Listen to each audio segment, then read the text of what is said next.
Hey guys, welcome back to my channel. If you're new here, hi, I post true crime content like this all the time.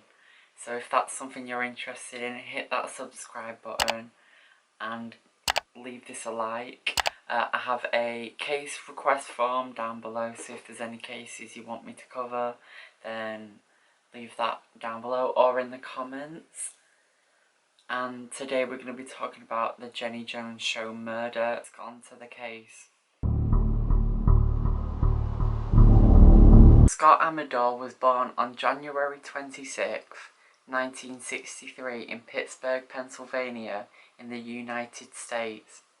His mother Patricia was a housewife and his father Frank worked as a local farmer. He also had two brothers and a sister.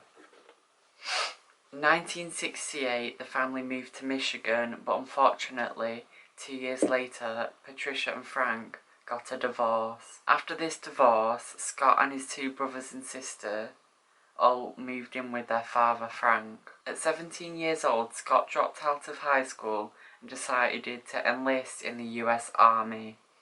3 years after joining the Army, Scott received an honourable discharge and was given the title of a specialist.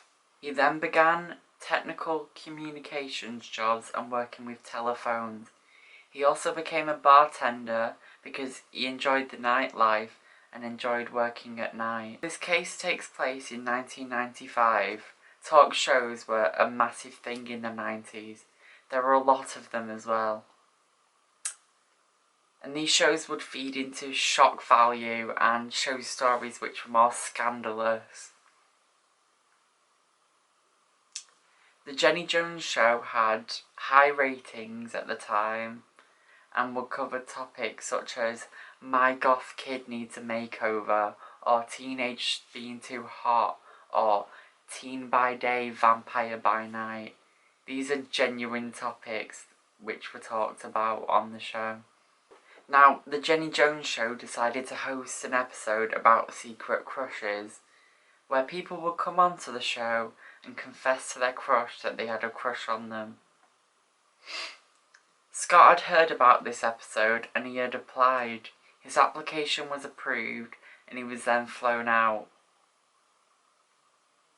Jonathan Schmitz was also appearing on the Jenny Jones show with his friend Donna, who was in on the secret of Scott's crush. On the 6th of March 1995, the filming of the show commenced. Scott is on the show and Jonathan is backstage, unaware that Scott is the one who has a crush on him. Scott is talking to Jenny Jones, telling her how he has a crush on a guy named John. He explains that he had been over to visit his friend Donna at her apartment, and John was working on Donna's car, and Scott explained how he instantly saw John's sexy body. He said that after this he couldn't stop thinking about John and he kept having these fantasies about him, but he had no idea if John liked men. Now John was told that the person who had a crush on him could either be a man or a woman, and that all would be revealed if he just came on the show. John had no idea that it was Scott who had a crush on him. Clips from the show were used for court purposes and some were leaked by the media. However, the episode was never aired on live television for reasons which we will talk about later. John was surprised to find that Scott was the one who had a crush on him. It said that he was pretending to be cool and calm, but deep down he was very angry. After the show, everybody had gone home and whatnot, and John went on a night out drinking. But when he returned home, he found a spicy note from Scott. John claimed that Scott's homosexuality scared him. It scared, yeah, you're hearing that right, it scared him. And he felt angry and humiliated. With all these feelings, John goes to the bank, gets out some money and goes and buys a gun. He then drives over to Scott's house and asks him if he had written this letter. The conversation between Scott and John is unclear, but John then goes back to his car and sits there for a while deciding what to do next. He then grabs his gun, walks back over to Scott and shoots him twice in the chest. John then calls the police and confesses to them that he had shot Scott. Jonathan's lawyer claims that he went out drinking with work colleagues, and when he came back home in the morning, he found a letter from Scott, which said in it, quote, "If you really want to get off, I'm the only one with the right tool."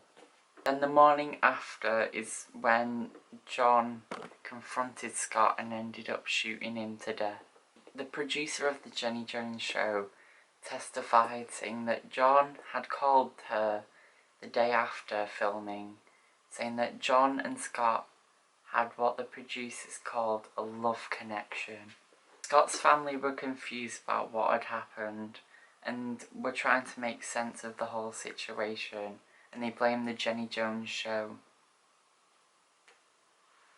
John's mother claimed that Jenny Jones had pushed her son into doing things that he didn't want to do, and this made her show look good to the audience, and that if he didn't do what Jenny wanted him to do, that she would be very angry. John's defence claimed that the producer ambushed him.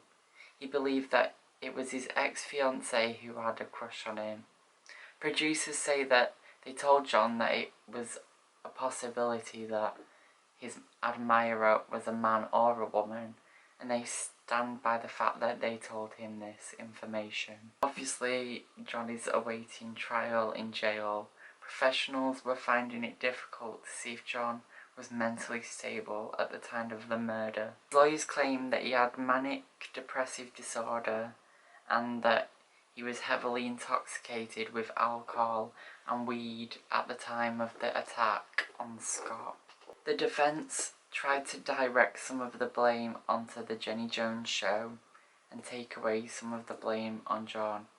They blamed his use of alcohol, weed and a chronic thyroid condition, which I don't know if I doubt chronic thyroid conditions make you kill people, but and being drunk or high isn't really an excuse.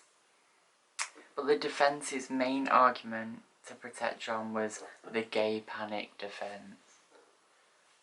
The gay panic defense is a legal technique used in court when the crime committed is that of a member of the LGBTQ+ community. The defendant claims that they lost control of themselves because of their victim's sexual identity. The gay panic defense helped to reduce John's charges, and the gay panic defense is allowed in all states except California, Illinois, Rhode Island, Hawaii, Maine, Nevada, New York and Connecticut as of 2019. The judge told him that he still had to be accountable to society and sentenced him to a maximum of 50 years in prison.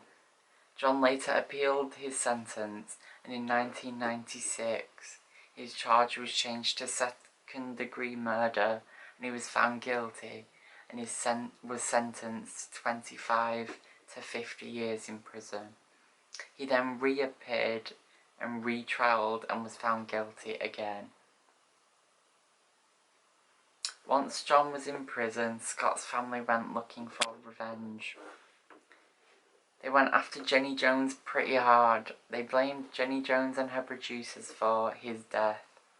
A civil jury agreed with the family, and the Michigan State Court awarded them $25 million. The Warner Brothers owned the Jenny Jones show, and the attorney heavily disagreed with the ruling.